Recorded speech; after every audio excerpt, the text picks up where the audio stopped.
Hello everyone, our story of today is the man who survived 47 days lost at sea. Imagine you surviving a plane crash. Now, imagine spending 40 days drifting across the Pacific Ocean with almost no food or water. And then, after somehow surviving that, being captured and tortured as a prisoner of war. It sounds like a Hollywood movie, but it really happened.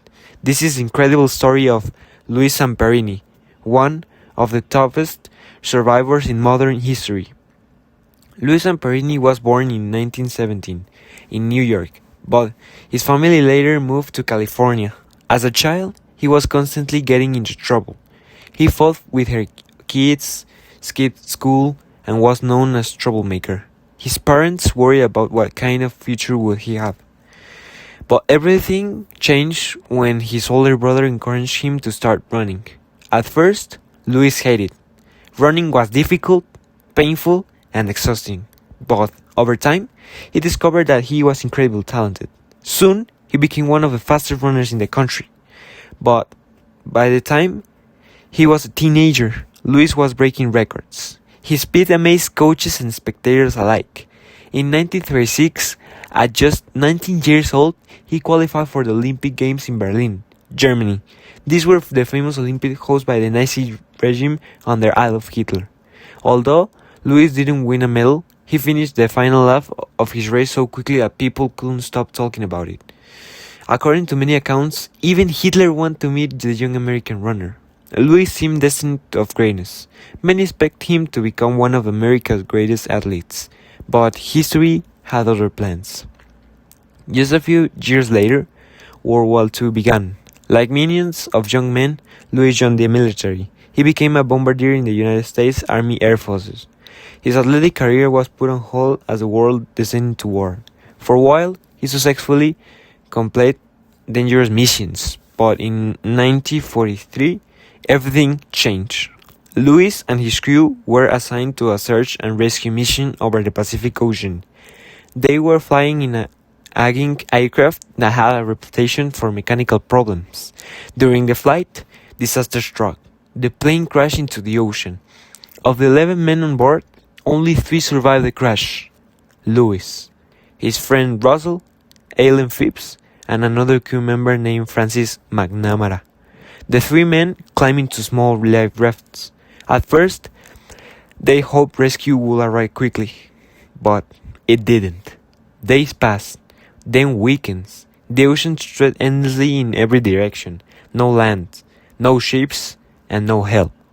Food quickly became a problem. The men survived by catching fish with their bare hands. They even caught seabirds when they had the chance. Water was even harder to find. Sometimes they collect rainwater. Other times they suffered through intense thirst. The tropical sun burned their skin during the day. The cold chilled them at night.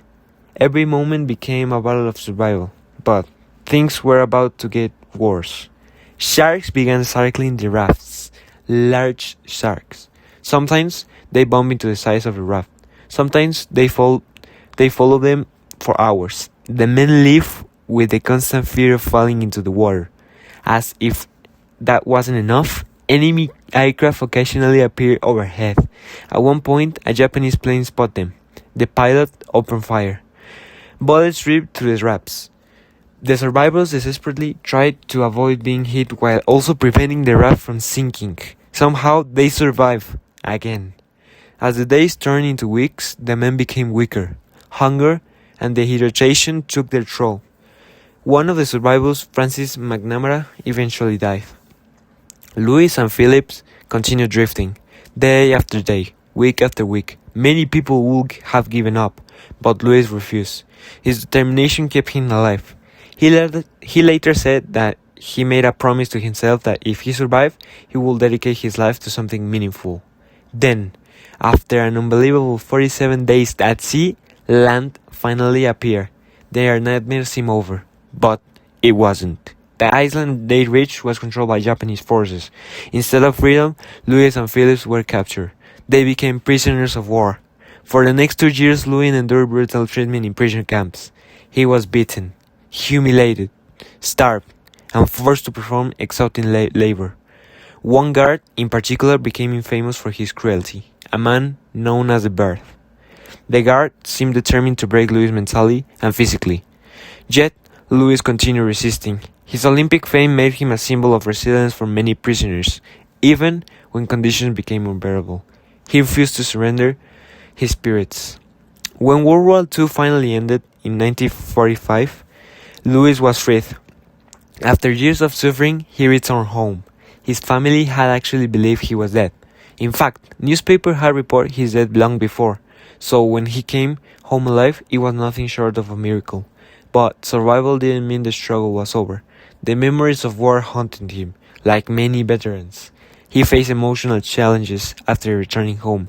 For years, he struggled with anger and painful memories. Eventually, however, he found a path toward the healing.